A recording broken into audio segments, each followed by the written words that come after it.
That's better. Thank you. Yeah, we're going to make this interesting. How many quotes are you going to want that are going to be after this session? I don't know. I mean, 5. Okay. So good afternoon, everyone. It's great to see everybody here. It's been an amazing week here in Davos.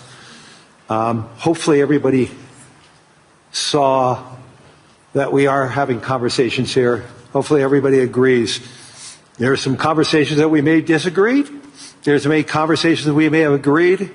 But through those conversations, and I think today's result with a peace agreement earlier today, the World Economic Forum is here to have those conversations, to have understandings, and also resolution. So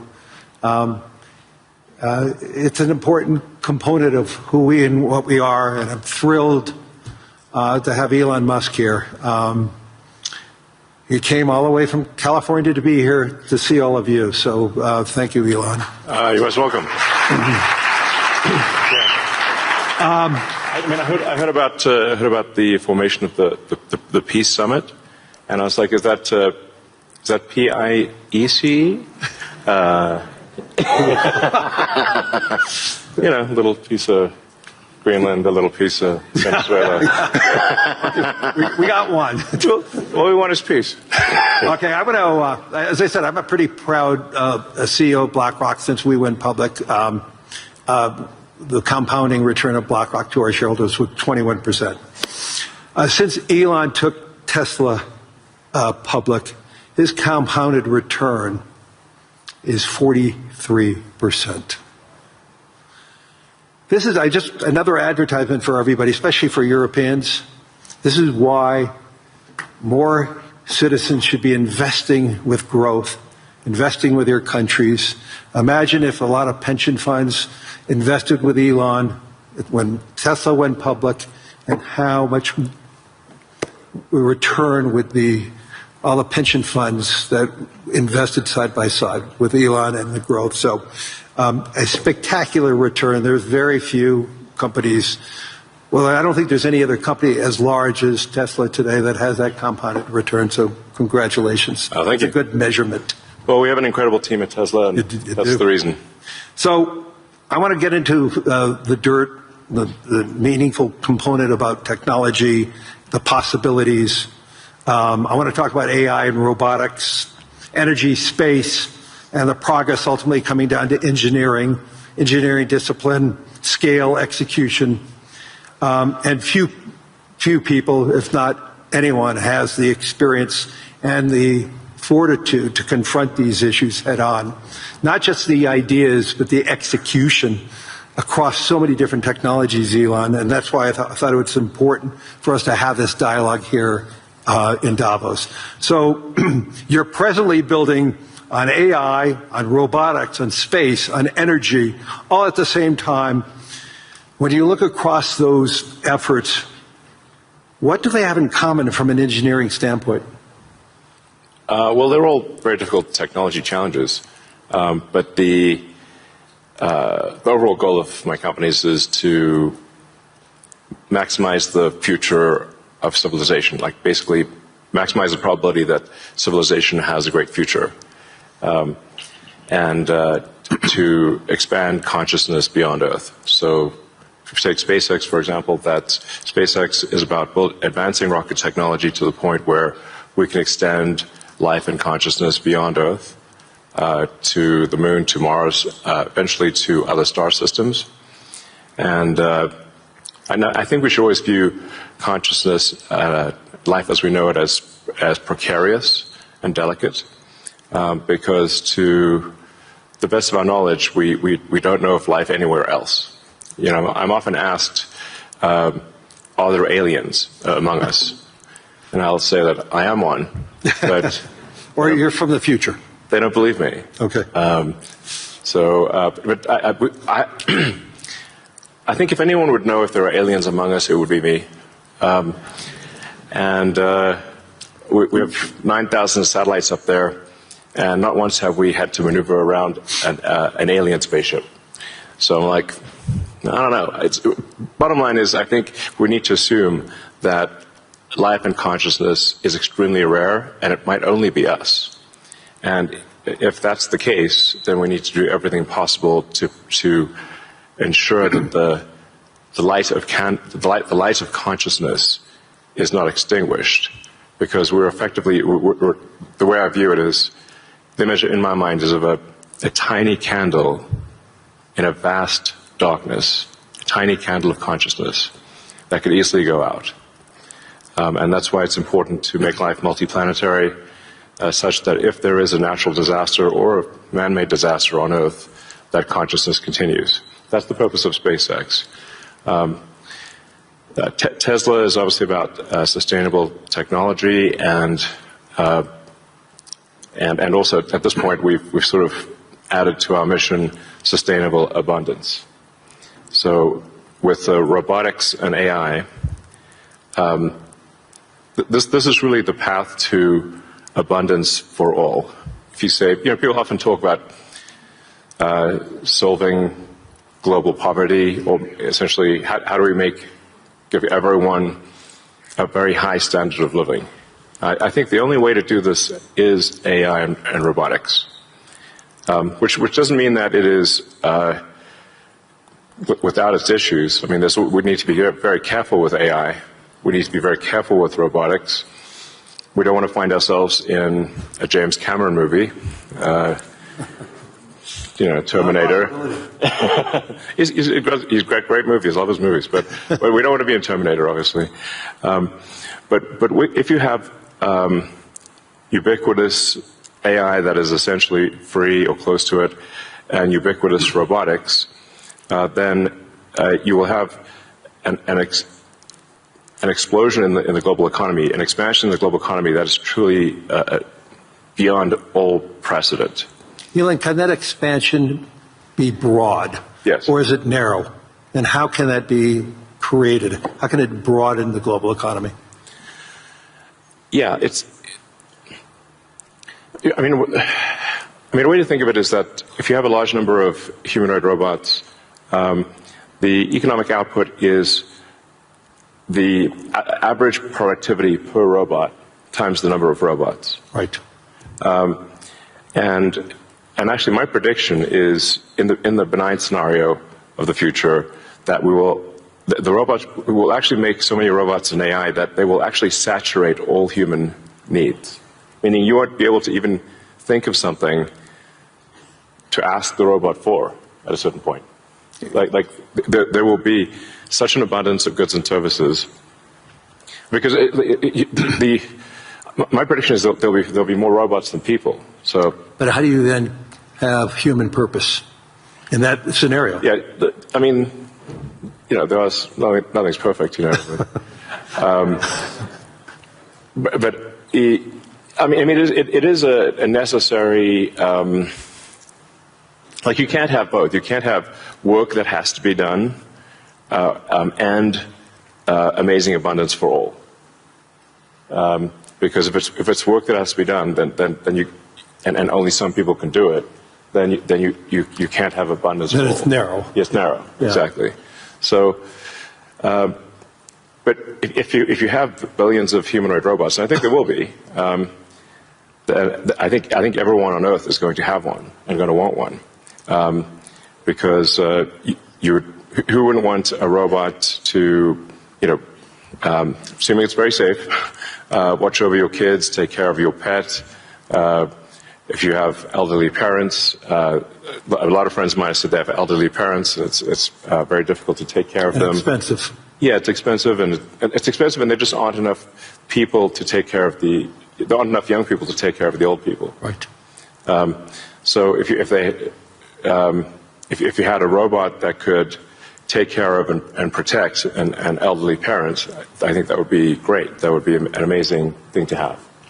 I think we will have those things. So, overall, I'm very optimistic about the future. I think we're headed for a future of amazing abundance, which is very cool.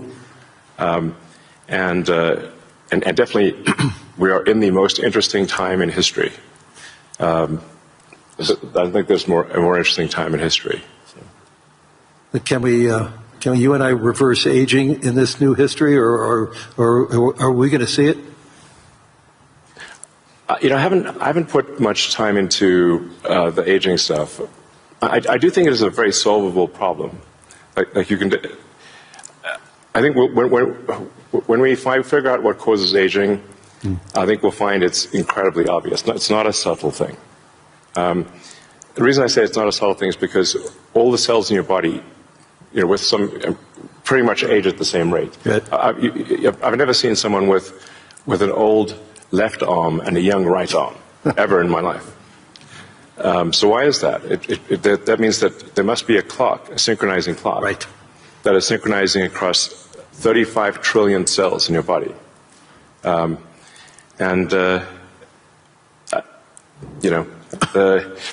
is some benefit to death, by the way.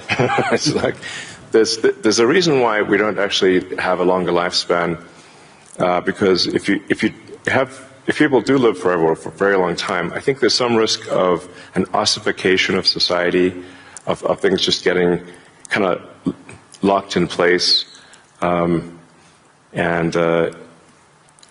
it just may become stultifying, just not lack vibrancy.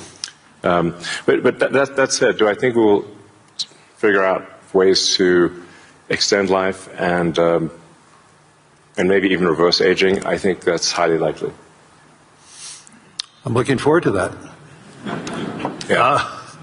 In the future that you talk about, the AI models, autonomous machines, rockets, depends on massive increases in compute, massive increases in energy, expensive energy, manufacturing scale. What are the bottlenecks to get there? And then, once again, with all that expenditures, again, how can we make sure that it's broad and not narrow?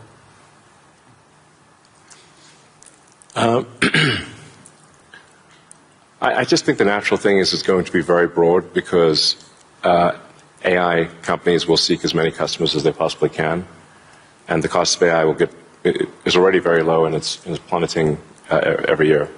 I mean, the cost of AI is almost meaningfully changing on a month-to-month basis. There's open models now everywhere. Yeah. Yes, there's open models. And the open models only lag, they're maybe a year behind right. the sort of closed models. So I think the AI companies will seek as many customers as possible, which means they'll provide AI to the world. But the cost of getting to there, the compute, the chips, the fab, the powering. That, to me, what are the those are huge. The limiting factor. Yeah, I think the limiting factor for AI deployment is fundamentally electrical power. It's right. It's energy. Yeah. I mean, we're seeing the rate of AI chip production increase exponentially, but the rate of electricity being brought online is 3%, 4% a year. Yeah. Max. Yeah. It's clear that we're very soon, maybe even later this year, we'll be producing more chips than we can turn on. Except for China. China's growth in electricity is tremendous. They're building 100 gigawatts of nuclear as we speak. Actually, solar is the biggest thing in China. So I believe China's production capacity on solar is 1,500 gigawatts a year, and they're deploying over 1,000 gigawatts a year of solar. Now, for continuous solar load, you divide that by roughly, 4 or 5. Call it that's around 250 gigawatts of steady state power paired with batteries. And that's a very big number. That's half of the average power usage in the U.S. Right. So U.S. power usage on average is 500 gigawatts. China, just in solar, in solar that can provide steady state power and batteries, can do half of the U.S. electricity output per year just with solar. Solar is by far the biggest source of energy. And actually, when you look beyond, or even on Earth, but certainly beyond Earth, the sun rounds up to 100% of all energy. This is an important thing to consider. So the sun is 99.8% of the mass of the solar system. Jupiter is about 0.1%, and everything else is miscellaneous. Now, even if you were to burn Jupiter in a thermonuclear reactor, the amount of energy produced by the sun would still round up to 100%, because Jupiter is only 0.1%. If you teleported 3 more Jupiters into our solar system, and burnt 3 more Jupiters, and everything else in the solar system, the sun's energy would still round up to 100%. So it's really all about the sun. And that's why one of the things we'll be doing with SpaceX within a few years is launching solar-powered AI satellites. Right. Because the space is really the source of immense power, and then you don't need to take up any room on Earth. There's so much room in space, and you can scale to enormous. You can scale to, I think, ultimately hundreds of terawatts a year. You and I have had these conversations before, but why don't you tell the audience what would it take for the United States, and what type of geography would it take to have that solar field to electrify the United States? And then let me ask a question: why aren't we doing it?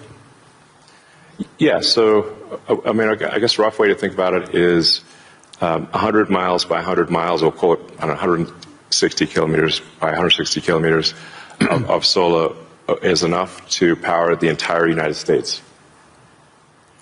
So the 100 mile by 100 mile area is you could take basically a small corner of Utah, Nevada, New Mexico. Obviously, you wouldn't want it all in one place, but it is a very small percentage of the area of the U.S. to generate all of the electricity that the U.S. uses. And the same is true, actually. For Europe, you could take a small part. You could take relatively unpopulated areas of, say, Spain and Sicily, and generate all of the electricity power that Europe needs. So why don't you think that there's a movement towards that here and in the United States? Well, there is, as it is in China. Well, unfortunately, in the U.S., the tariff barriers for solar are extremely high, and that makes the economics of deploying solar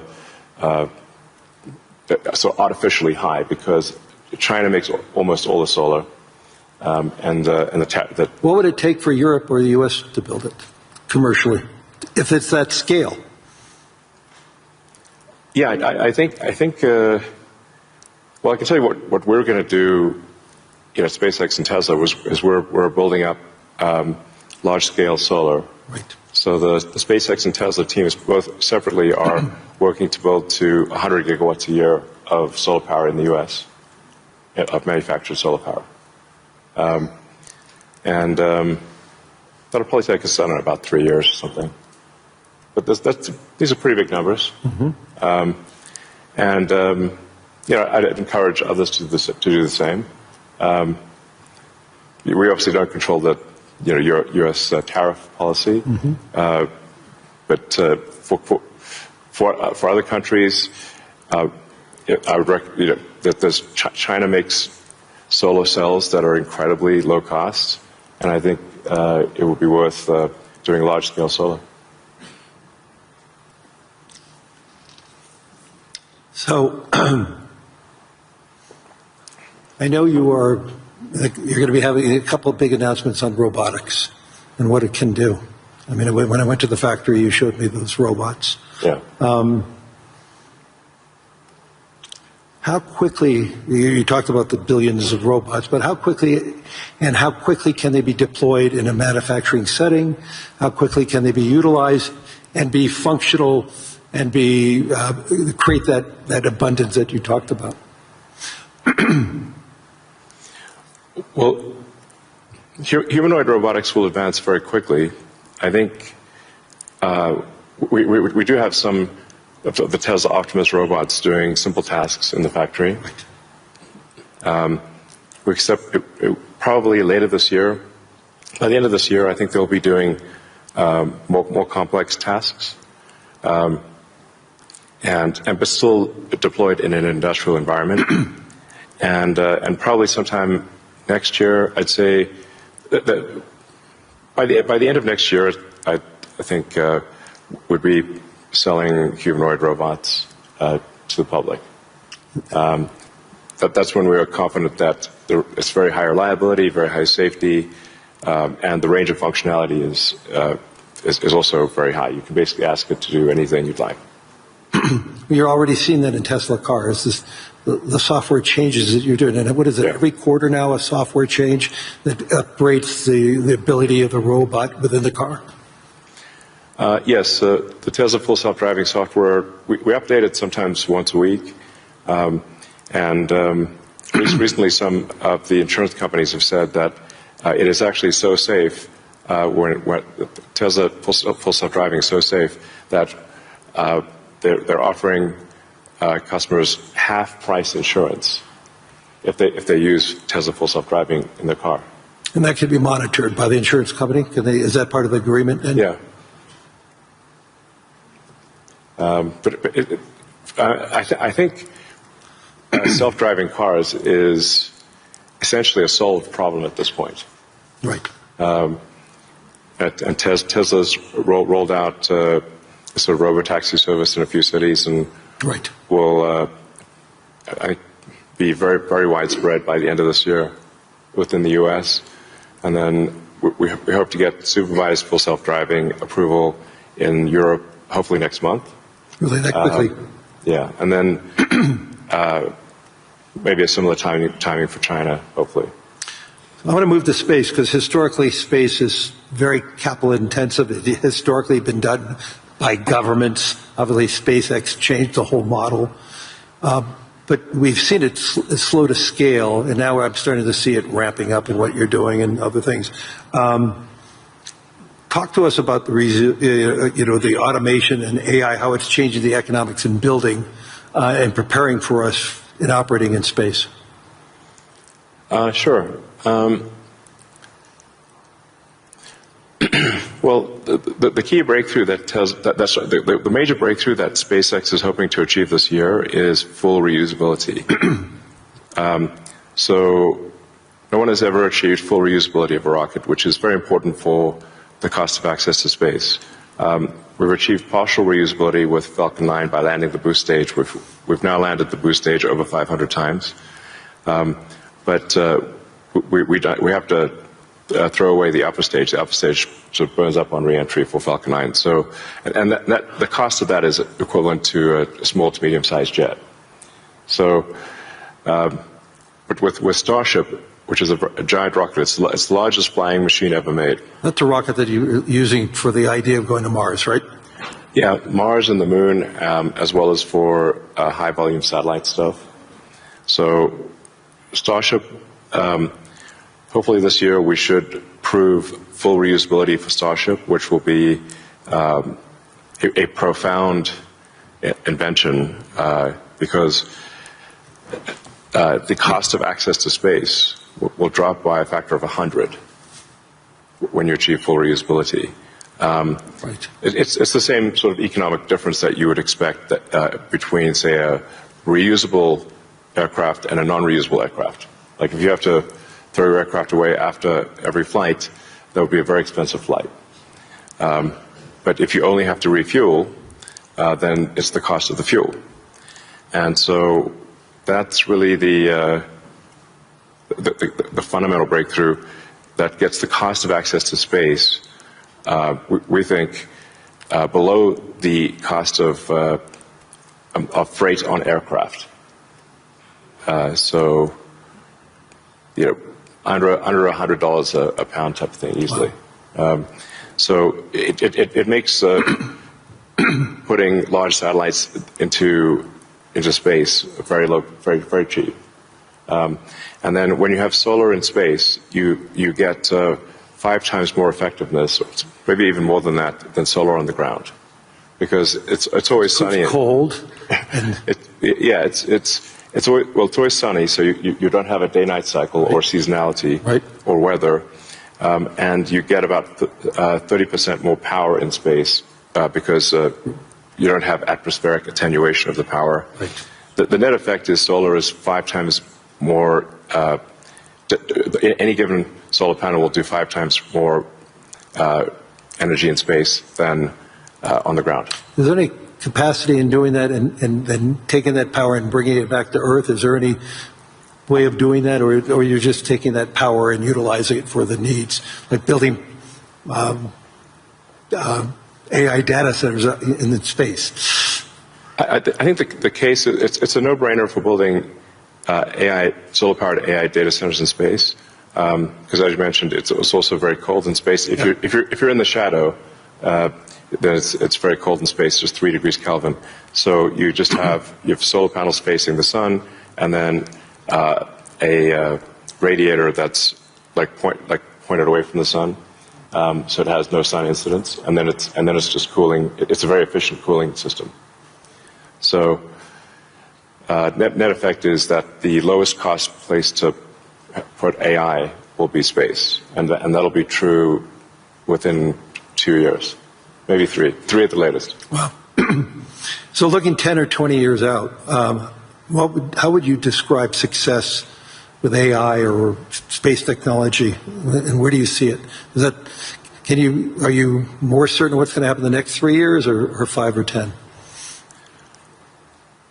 I don't know what's going to happen in 10 years, but the rate at which AI is progressing, I think we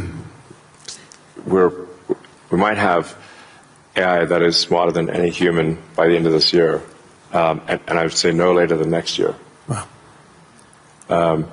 And then probably by 2030 or 2031, call it 5 years from now, AI will be smarter than all of humanity collectively.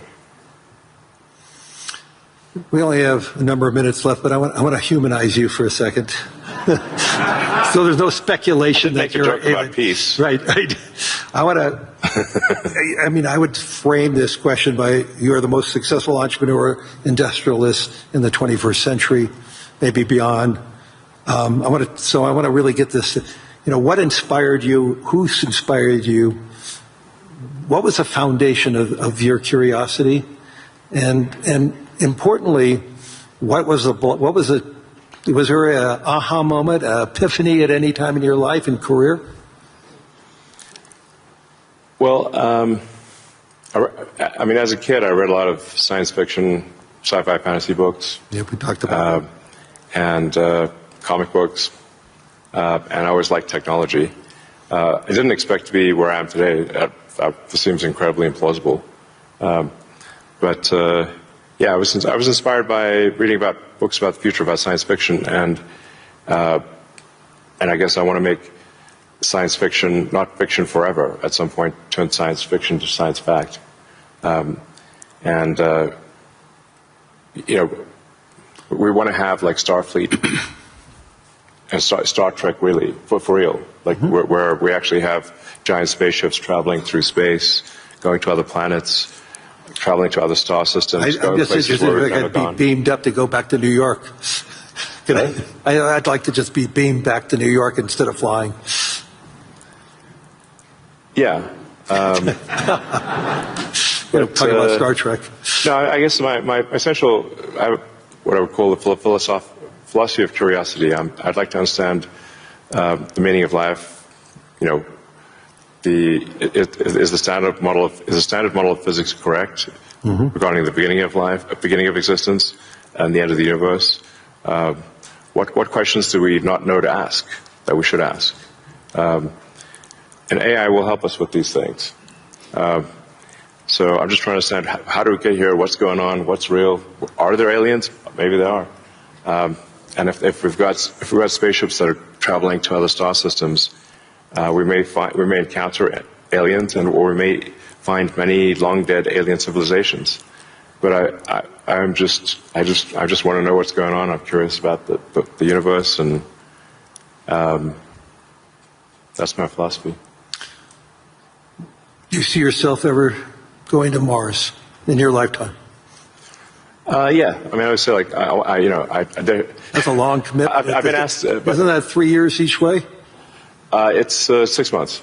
6 months, that's all it is? Yeah, 6 months, but the planets only align every 2 years. Okay.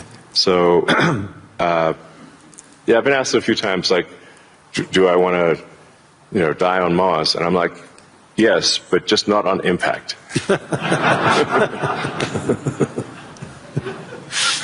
That's a good answer. Anyway, we're out of time. Hopefully everybody enjoyed this. There's so many myths around Elon Musk. I could tell you he's a great friend, and I constantly learn so much from him. And I'm totally inspired by what he has done. I've been inspired who he is, and I'm totally inspired by his vision of the future. And I don't think it's such a bad future. And I agree with his optimism. So, Elon, thank you. Any last words? Well, I think my last words would be, I would encourage everyone to be optimistic and excited about the future. Good. And generally, I think for quality of life, it is actually better to err on the side of being an optimist and wrong rather than a pessimist and right. On that note.